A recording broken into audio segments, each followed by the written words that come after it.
एक tragic news है ये। और खबर ये है कि बड़ी हैरानकुन थी, जब मैंने ये पढ़ा तो मैंने कहा अच्छा। कि अगर आप देंगे तो आप और आपके दर्शक स्तब्ध रह जाएंगे सुन करके कि उनकी टास्किंग क्या होती है। वो हमारे लोकप्रिय प्रधानमंत्री की हत्या के लिए, मैं फिर कह रहा हूं कि अगर गलत किसी न सुना हो, हमारे लोकप्रिय प्रधानमंत्री की हत्या के लिए। तो ये समझते हैं कि हमारे प्रधानमंत्री न हो गए, गिलहरी और गौरैया हो गए, जिसके मन में आया वो बाड़ा लगा करके या गुलेल से ही जा करके शिकार कर लेगा। कई लोग तो यहां तक दावा कर रहे हैं कि बांग्लादेश में मारा गया टेरेंस ऑरवेल जैक्सन बांग्लादेश में भारत, पीएम मोदी और रूस के खिलाफ षड्यंत्र कर रहा था और इसकी भनक रूस की खुफिया एजेंसियों को लग गई। मीडिया रिपोर्ट्स में दावा किया जा रहा है कि मृत अमेरिकी नागरिक यूएस स्पेशल फोर्सेस से जुड़ा हो सकता है, लेकिन जिस तरह से जैक्सन के शव को बिना पोस्टमार्टम या जांच के अमेरिकी दूतावास को सौंप दिया गया। नरेंद्र मोदी की जान को खतरा। इंडियन मीडिया मुसलसल इस बात का इजहार कर रहा है कि बैरून मुल्क सफर करने से गुरेज, इनफैक्ट इस बात का इशारा है कि नरेंद्र मोदी की जान को खतरा है और इसकी इतला किसी और मुल्क से नहीं बल्कि रशियन प्रेसिडेंट व्लादिमीर पुतिन की तरफ से नरेंद्र मोदी को दी गई थी। अब यहाँ पे जो मोदी ने ये काम किया ना, मतलब स्पेशली मतलब सही कह रहा है ना कि मतलब जान छोड़ो, मुझे तुमसे क्या लेना देना, तुमने मुझ पे 50% टैरिफ लगाया तो मुझे क्या फर्क पड़ा। ठीक है, मेरी इकोनॉमी को मैं ज्यादा से ज्यादा अपनी इकोनॉमी को कह दूंगा भाई अमेरिका से या दूसरे जो ममालिक ने जिसने हम पे टैरिफ लगाया उनसे चीजें लेना खरीदना छोड़ दो, बस ठीक है, वो लेना छोड़ देंगे, यानी उस मुल्क से वो। अभी ये पता चला है कि आईएसआई का एक बहुत कुख्यात एजेंट शेराटन ढाका में मृत पाया गया। अमृत पाया गया।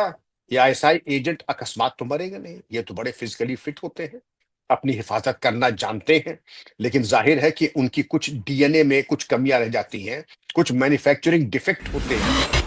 दोस्तों, पीएम मोदी का आपको वो भाषण याद होगा जिसमें उन्होंने अमेरिका के टैरिफ पर बात करते हुए कहा था कि मुझे इसकी व्यक्तिगत तौर पर बड़ी कीमत चुकानी पड़ सकती है। अब उनके इस बयान के पश्चात एक बड़ी घटना हुई है। अमेरिका का कोई एक अधिकारी है जो कि बांग्लादेश के एक होटल में अकस्मात तरीके से साइलेंट पाया गया है। अब इसको लेकर सोशल मीडिया पर एक बड़ी खबर और बड़ा खुलासा हुआ है कि यह बांग्लादेश के अंदर बहुत बड़ा साजिश का या फिर कहें बहुत बड़ा प्लान बनाया जा रहा था पीएम मोदी को हानि पहुंचाने का। और इसके अलावा यूपी के पूर्व डीजीपी सर हैं, उन्होंने भी इसको लेकर खुलासा किया कि इसमें पीएम मोदी को बड़ा खतरा था, परंतु रशियन खुफिया एजेंसी को यह बात पता लगी और फिर इसको साइलेंट कर दिया गया है। हालांकि इस बात में कितनी सच्चाई है वो तो आगे रिपोर्टों में खुलासा चलेगा, परंतु कुछ तो बड़ा हो रहा है जब तो पीएम मोदी अब किसी भी अंतरराष्ट्रीय समिट को नहीं जा रहे हैं।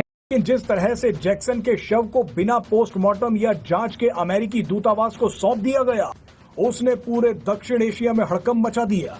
इस घटना के बाद कई सवाल उठाए जा रहे हैं। सवाल यह है कि क्या जैक्सन सीआईए और डीप स्टेट का एजेंट था? क्या जैक्सन बांग्लादेश में भारत के खिलाफ जासूसी का नेटवर्क बना रहा था? और क्या जैक्सन भारत और पीएम मोदी को नुकसान पहुंचाना चाहता था? ये सवाल इसलिए उठ रहे हैं क्योंकि जिस तरह से जैक्सन के शव को चुपचाप अमेरिकी दूतावास को सौंप दिया गया, उसने भारतीय खुफिया एजेंसियों को भी सतर्क कर दिया। रिपोर्ट्स के मुताबिक भारतीय खुफिया एजेंसियों ने इस पूरे मामले पर चिंता जताई है। भारत ये जानना चाहता है कि जैक्सन बांग्लादेश में किससे मिलने आया और कहां गया था। बांग्लादेश में हाल के राजनीतिक बदलाव और इस इलाके में अमेरिका की बढ़ती मौजूदगी ने भारत की चिंताओं को और भी ज्यादा बढ़ा दिया है। दूसरा इंपॉर्टेंट एस्पेक्ट है नरेंद्र मोदी की जान को खतरा। इंडियन मीडिया मुसलसल इस बात का इजहार कर रहा है कि बैरून मुल्क सफर करने से गुरेज, इनफैक्ट इस बात का इशारा है कि नरेंद्र मोदी की जान को खतरा है और इसकी इतला किसी और मुल्क से नहीं बल्कि रशियन प्रेसिडेंट व्लादिमीर पुतिन की तरफ से नरेंद्र मोदी को दी गई थी। और इंडियन मीडिया के मुताबिक एससीओ सरबराह इजलास जो कि चाइना के शहर तियानजिन में मुनक्कद हुआ था, इस इजलास के मौके पर व्लादिमीर पुतिन ने खुसूसी तौर पर नरेंद्र मोदी को अपने साथ अपनी गाड़ी में बिठाया और इस हवाले से कई तस्वीर, वीडियोज और इस पर कई तबसरे मंजरे आम पर आ चुके हैं। अब इंडियन मीडिया ये कहता है कि इनफैक्ट खसूसी तौर पर व्लादिमीर पुतिन की तरफ से नरेंद्र मोदी को गाड़ी में बिठाना, इनफैक्ट नरेंद्र मोदी को इस बात से आगाह करना था कि उनकी जान को खतरा है, उनके ऊपर कातिलाना हमला हो सकता है, और इस हवाले से रशियन इंटेलिजेंस के पास मुसद्दका इंफॉर्मेशंस मौजूद हैं और वो इंफॉर्मेशन नरेंद्र मोदी के साथ शेयर की गई।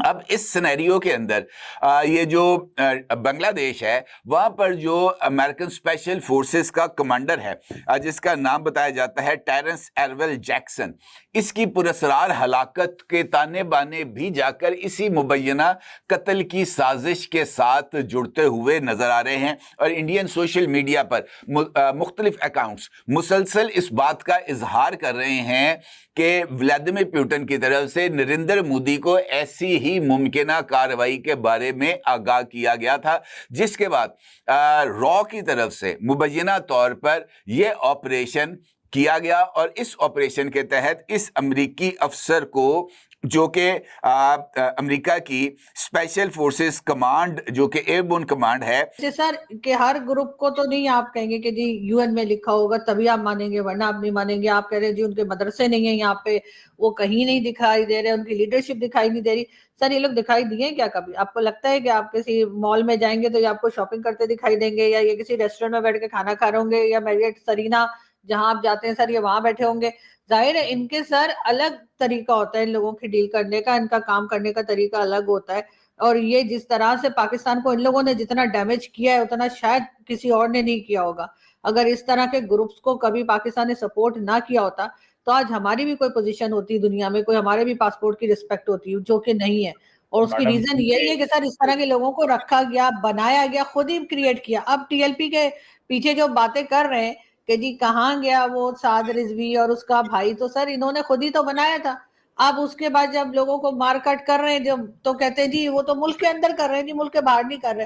तो जो मुल्क के अंदर कर रहे हैं वो भी टेररिस्ट हैं, जो बाहर कर रहे हैं वो भी टेररिस्ट हैं। लेकिन सर हमने कभी टेररिज्म पे काम करना जरूरी ही नहीं समझा, क्योंकि वो हमें जिहादी लगते हैं, वो हमें लगता है फ्रीडम फाइटर है। जो कश्मीर में कर रहे हैं उसको आप फ्रीडम फाइटर बोल देते हैं, और जो आपके सर के ऊपर आके फट जाता है उसको कहते हैं ये टेररिस्ट है। तो ये वाली जो डेफिनेशन है ना, ये अपनी ठीक करने की जरूरत है। बार बार सर दूसरे को ब्लेम करके, मैं ठीक है, मैं नहीं कह रही कि भारत कोई परफेक्ट नहीं है, बहुत सी चीजें ऐसी होंगी वहां पर भी गलत हो रही होंगी जो उनको ठीक करने की जरूरत है। लेकिन हम तो अपनी बात करेंगे ना सर, सारी दुनिया तो हमारे पीछे पड़ी है। अब तो अफगानिस्तान भी आप लोगों को छित्तर मार रहा है, लेकिन आपको फिर भी समझ नहीं लग रही। देखिए आप तो भारत को परफेक्ट ही समझती हैं, बेशक वो ना समझते हो अपने आप को। नहीं मैंने तो नहीं कहा, नहीं बहुत सी चीजें गलत होंगी सर, परफेक्ट कैसे हो सकता है? आपका जुमला हाँ, होंगी मतलब हाँ तो नहीं, तो मैंने तो जाके वहां पे उनके ऊपर रिसर्च नहीं की है कि उनके क्या चीज गलत है। मैं तो अपनी कंट्री की बात करूंगी ना, मेरी कंट्री में जहां मैं रहती हूँ मैं तो उसकी बात करूंगी कि यहाँ पे क्या गलत है और क्या सही होना चाहिए। वहां पे लोग मौजूद है भारत में, हमसे कहीं ज्यादा लोग मौजूद है, हमसे कहीं ज्यादा काबिल है, हमसे कहीं ज्यादा पढ़े लिखे लोग हैं। वो सर अपनी कंट्री की जो बात होगी गलत उसको वो खुद उठाएंगे, खुद बात करेंगे गवर्नमेंट से। हम तो यहाँ पे कहेंगे